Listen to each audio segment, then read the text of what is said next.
Hi everyone, it's Jerry here with the Happy Hootie again today to introduce you to a little bit of the maintenance that is behind the Roborock S8 Max Ultra.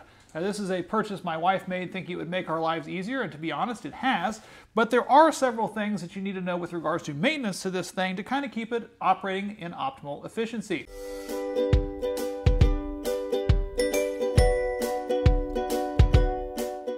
So it does have the dock, and as we've explained before, it does have the clean water and dirty water. This does have to get emptied out, and it lets you know when that is.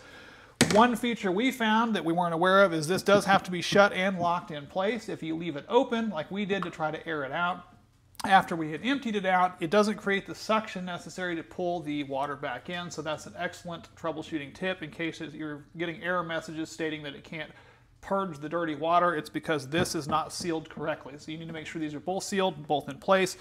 This in here has the dust bin, which we have not had to empty out yet. Again, this is a dust bin bag that sucks the dust from this back into this piece and puts it in this nice HEPA bag.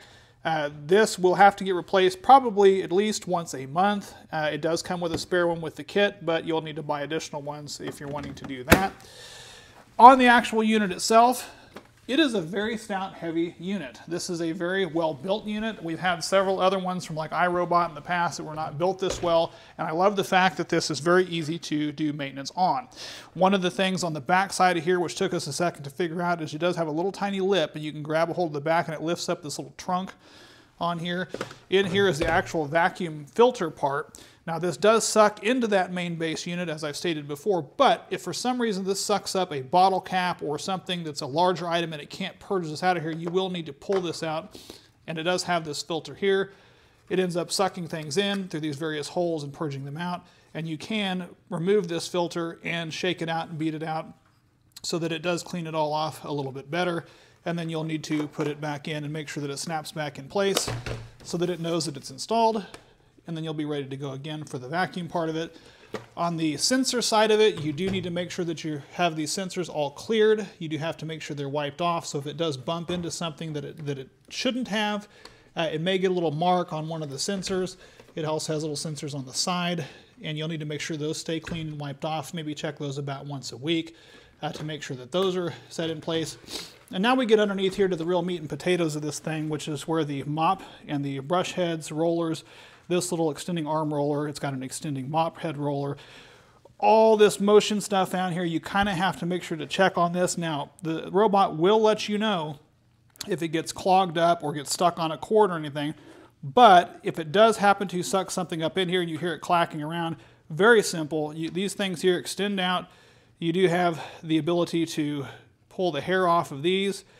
To change out this, it's a Phillips head screw. You can take this off, and they sell replacement heads for these brushes. I think eventually we will need to get replacement ones of those, but right now it seems to be holding up relatively well.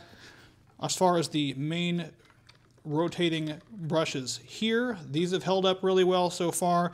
To open this up, you will need to pinch these two here to release the bottom cover.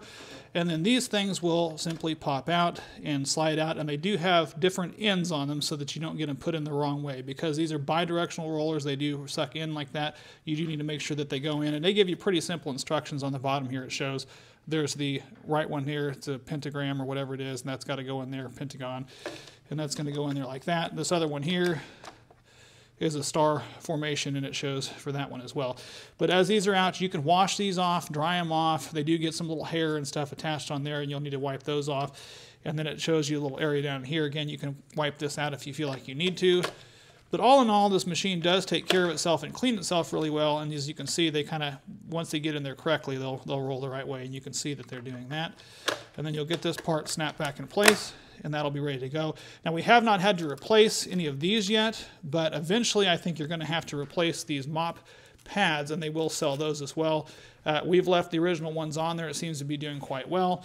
But again, after a few months worth of using those mop pads, same as any other mop that you've got in your house or cleaning apparatus, you're going to want to go ahead and get that changed out so that way it can keep operating at optimal efficiency. We'll touch base with you guys back after we've had this about 6 months just to kind of give you a long-term review. But right now, overall, we're very impressed with the product. If you found any of this helpful, please feel free to like and subscribe, and we'll see you again next time.